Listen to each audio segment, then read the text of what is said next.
If you're diagnosed with an asbestos-related illness, you may be able to claim compensation or seek financial assistance.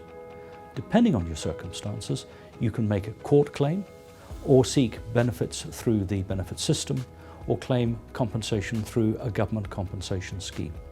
You may be able to make a civil claim against a previous employer or a number of different employers if the exposure to asbestos occurred during a period of employment with one or several of them.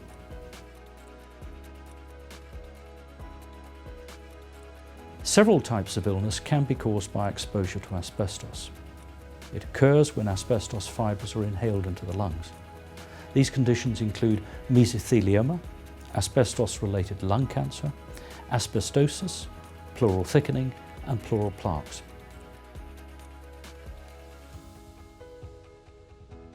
People with pleural plaques who live in England are no longer entitled to claim compensation. They used to be able to do so, but sadly that's no longer the case. If you're in doubt, I recommend you take independent legal advice. People who develop pleural plaques and who live in Scotland or in Northern Ireland may be entitled to claim compensation and should take legal advice about a possible claim.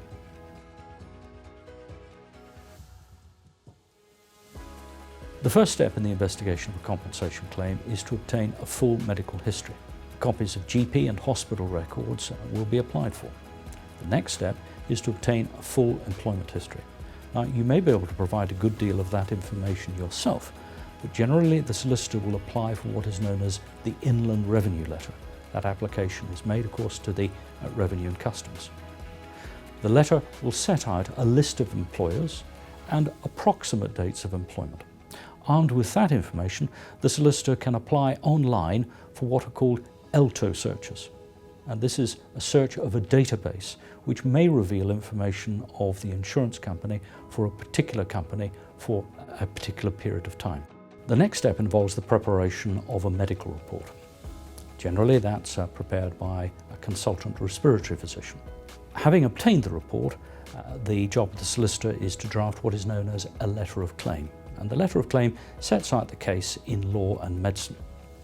The defendant has a number of months in which to respond, and the letter of response should explain whether liability is admitted or whether it's denied, and if it's denied, it should go on to explain why it's denied. If liability is admitted, there is a good chance that the claim might be settled without issue in court proceedings.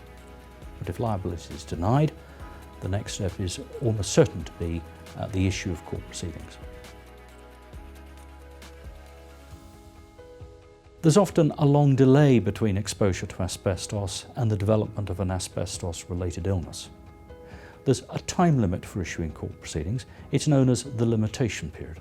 It's one of 3 years, but the 3-year period begins not with the date of exposure to asbestos, but the date when the diagnosis of the asbestos-related illness is first made. People living across the UK who have an asbestos-related condition may be entitled to apply for industrial injuries disablement benefit, provided that they suffer from one of a number of conditions known as a prescribed disease. These are asbestosis, mesothelioma, lung cancer with asbestosis, lung cancer without asbestosis, diffuse pleural thickening, and pleural plaques. You may also be entitled to constant attendance allowance, exceptionally severe disablement benefit, attendance allowance, personal independence payments or PIP, carer's allowance, or a blue parking badge. There are also 2 government compensation claims for those diagnosed with mesothelioma. People who do suffer from mesothelioma may be entitled to claim a one-off lump sum payment. There are 2 schemes, the Diffuse Mesothelioma 2008 scheme and the Diffuse Mesothelioma Payment Scheme of 2014. You'll find a link in the narrative to this video leading you to the government website, and that should provide a good deal of additional information. In Wales, Asbestos Awareness and Support Cymru gives support to people suffering from asbestos-related illnesses. In Scotland, Clydeside Action on Asbestos campaigns for people with asbestos-related diseases. They can also advise you about your entitlement to welfare benefits and help you find a specialist solicitor. The Asbestos Victim Support Group Forum is another useful place to look for information about benefit entitlement and general support. Links to all of the agencies and bodies mentioned in this video can be found in the narrative below. The most important piece of advice I can give you is to seek advice quickly so that you can claim correctly and so that you receive the compensation that you're entitled to. For further information or to make a no-obligation appointment, please contact me, Richard Blair.